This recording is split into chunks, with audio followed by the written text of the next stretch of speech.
You ever have one of those days where everything seems fine? Until you realize your bank account is emptier than your soul after watching your ex marry your best friend? That was me. I'm Jake, 32, regular guy. Got a 9-to-5 coding job, made a decent living, and thought I'd found the one. Her name? Jessica. Blonde, bright, and batshit crazy. Though I didn't know that last part until it was too late. See, we were your classic American dream couple. Nice little apartment in Austin. Taco Tuesdays. Netflix marathons. Dreams of a starter home and a golden retriever named Bark Wahlberg. I trusted her, loved her, gave her access to everything, including our joint savings account, the same one I bled into over years of freelancing and refusing Starbucks to save $4 on lattes. But one day, I come home and the place is cleaner than a staged crime scene. Her closet? Empty. Her phone? Off. Our savings? Gone. Every last penny. And just to salt the emotional wound, she left a sticky note on the fridge that said, "Don't look for me. I need more." More? More what? More gaslighting? More kombucha-fueled yoga retreats? More crypto? Yeah, that's when I found out. She didn't just leave. She ran off with a crypto scammer. Some half-bald motivational speaker-type dude with a man bun and a fake Rolex. You know the type. Quotes Elon Musk, wears gym shorts to brunch, and says things like, "Bitcoin is a lifestyle, not a currency." Turns out she met him through a financial freedom Discord server. He promised her a future full of yachts, Lambos, and passive income. She believed him. And I, apparently, was just the warm-up level before she hit boss mode. The betrayal was biblical. My friends were like, "Dude, just move on." But it wasn't that easy. This wasn't a breakup. It was emotional arson. I felt like I got dumped and robbed and humiliated in one brutal power combo. You know how Americans are obsessed with justice? I wasn't looking for closure. I wanted a Netflix documentary and a courtroom monologue. I tracked them online. The dude had a YouTube channel called Crypto Alpha Mindset. He was mentoring girls on how to build wealth through Ethereum and OnlyFans collabs. Jessica was in the background of one of his videos, wearing Gucci slides and holding a vape. My ex, ladies and gentlemen, a background prop in a crypto pump-and-dump livestream. At first I thought maybe I deserved it. Maybe I was boring, too stable, too predictable. But then I realized, nah, this was toxic love. And I was the idiot who mistook chaos for passion. So I rebuilt. I focused on my job, hit the gym, started dating again, slowly.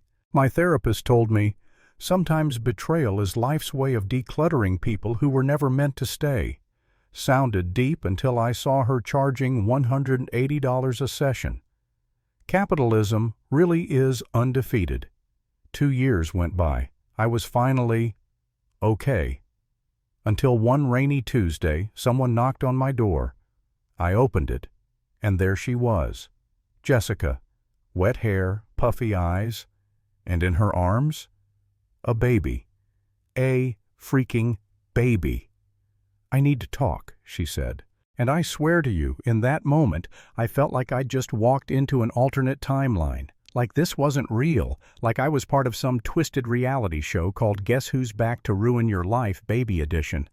That's where part 2 of this story begins. But trust me when I say, the rabbit hole gets deeper, way deeper.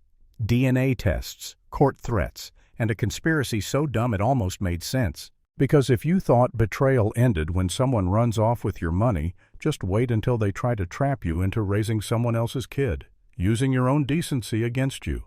And no, this isn't satire. Well, maybe 10% satire, but 100% American. So there I was, standing in my doorway like a deer in psychological headlights, watching my ex-fiancée, the same woman who ghosted me, robbed me blind, and disappeared into the blockchain abyss, now holding a baby and saying those 3 words no man wants to hear from a runaway crypto groupie. It's your baby.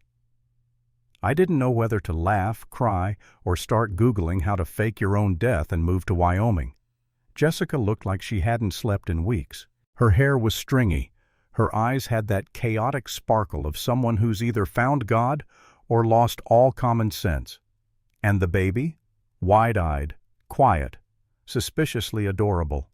Like one of those babies in formula commercials, except this one might be part of a long con.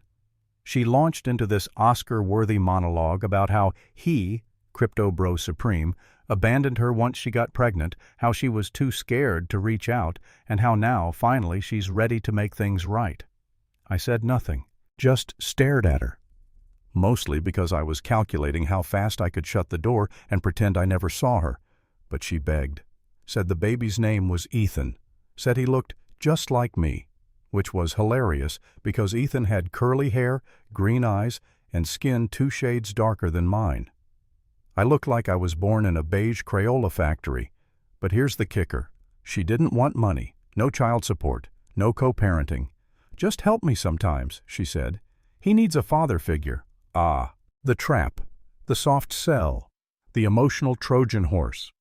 You see, in America, guilt is a weapon. You can get sued for the idea of being a dad if you even breathe near a diaper. And I knew, deep in my betrayed little heart, this was not about love. This was about optics. She wanted a redemption arc, and I was supposed to play the dumb, emotionally available backup character who raises another man's kid because I once bought her chicken nuggets after yoga. I told her, I want a DNA test.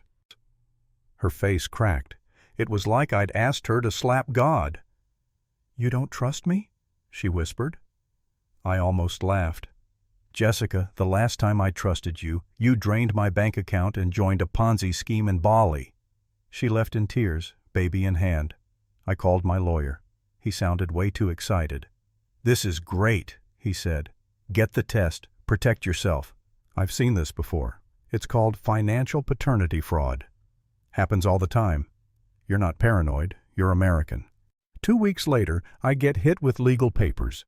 She'd filed for informal paternal recognition, which is basically a fast track to child support if you even smiled at the baby twice. My new girlfriend Emily nearly walked out. She said, "You promised your ex was out of the picture." Yeah, well, I also promised I'd stop ordering DoorDash every night. Life's full of broken promises. Meanwhile, Jessica kept popping up, at my gym, my grocery store, even outside my office, always holding Ethan. Always saying things like, "He's starting to talk," or "He asked about you," as if a 1-year-old was suddenly narrating his life like Morgan Freeman. I was spiraling. Not because I believed her, but because what if, just what if, I was wrong? What if this baby was mine? What if during our last miserable months together, something happened and I blacked it out? Welcome to the American male dilemma. Gaslit so hard you start doubting your own sperm. The DNA test finally came. I held the envelope like it was a nuclear code, sat down, opened it. Probability of paternity, 0.00%. I laughed. Loud. Laughed like I hadn't laughed in years. Laughed so hard my neighbor texted me to keep it down. I called my lawyer, sent him the results, and braced for the next storm. But what happened next?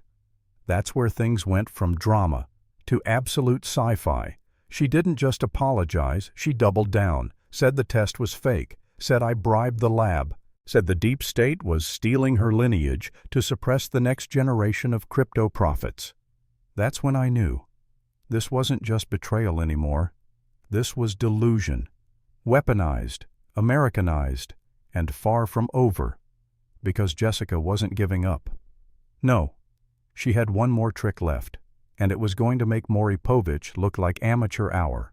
After the DNA results came back, 0% no doubt, not even a whisper of a genetic connection, I figured that was it.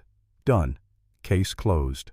Judge Judy levels of slam the folder and walk out final. I even bought myself a small celebratory cheesecake and played the Law and Order dun-dun sound on loop. But see, this is where a normal story would end. Jessica? She's not normal story material. She's the kind of character who thinks The Truman Show was a documentary and that fluoride in water is the reason she can't find a stable boyfriend. 3 days after I texted her the results, she showed up at my apartment, again, hair frizzed out, Makeup smeared like she just came from crying or a clown fight, I couldn't tell. She looked me dead in the eye and said, "You think you've won, but this goes way deeper than you know." I blinked. "Jessica, the baby's not mine. I have the paperwork." She stepped forward, whispered, "The real labs are controlled. They manipulate results. They're afraid of what Ethan represents." Pause. Rewind. "Represents?" She nodded, wide-eyed. "He's the chosen one." I swear to all things holy, I thought I was being punked. I checked for hidden cameras. Maybe this was one of those prank YouTube channels where they make you question reality, then hit you with a brand deal for protein bars. Nope. She went on to explain that Ethan wasn't just any baby. He was conceived during a lunar Ethereum alignment, which she claimed gave him hyperintuitive neural pathways. I asked what that meant. She said, "He can already sense betrayal." And that's when it clicked. This wasn't just toxic love anymore. This was toxic prophecy. She said the government wanted to erase Ethan's identity because he was meant to break the algorithm. I asked, "Which algorithm?" She answered, "All of them." I didn't know if I should call the cops or start writing a screenplay. Then she pulled out a folder, actual documents, photos, a birth certificate with my name typed, not signed, under Father. I told her it was fake. She said, "That's what they want you to think." I'd officially crossed from soap opera territory into full-on X-Files fan fiction. But wait, it gets weirder. Jessica started live streaming. Yeah, she went full TikTok prophet. Posted videos titled, "The father of my child was replaced by a lab clone," and "Crypto baby exposed, they can't silence me." Within 48 hours, she had a small but rabid following of truthers, single moms, and one guy who claimed to be a reincarnated FBI agent from Atlantis. People started messaging me, random strangers, calling me a coward, a government shill. One dude even said, "I hope you choke on your lies, Beta." This is America, where if you lose the legal battle, you just reframe it as a viral injustice. I had no choice. I filed a cease and desist, took the DNA results to court. The judge didn't even blink. He looked at the evidence, looked at Jessica, then said, "Ma'am, this is not a Marvel origin story." And just like that, officially, legally, spiritually, I was free. "Jessica?" She stormed out of the courtroom yelling, "The truth will come out. You're part of the system." That night, I went home, sat on my couch, looked at the ceiling, and just breathed. Not because I was relieved, but because I realized how close I came to being stuck forever. Stuck in someone else's story, someone else's fantasy, someone else's madness. See, betrayal doesn't always come with dramatic music or slow-motion flashbacks.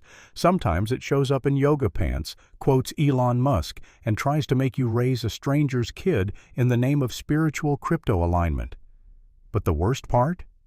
There was a version of me, some tired, people-pleasing version that might have said yes, might have raised Ethan, might have believed the lie because it was easier than standing in the fire of the truth. Never again. This wasn't just a breakup. This was a warning. To every man out there, protect yourself. Don't fall for the performance of regret. Don't mistake chaos for chemistry, and for the love of all things sane, get the DNA test. Because betrayal, it wears many faces. Sometimes it smiles, sometimes it cries, sometimes it live streams. And if you're not careful, you'll go from victim to character in someone else's conspiracy. Roll credits.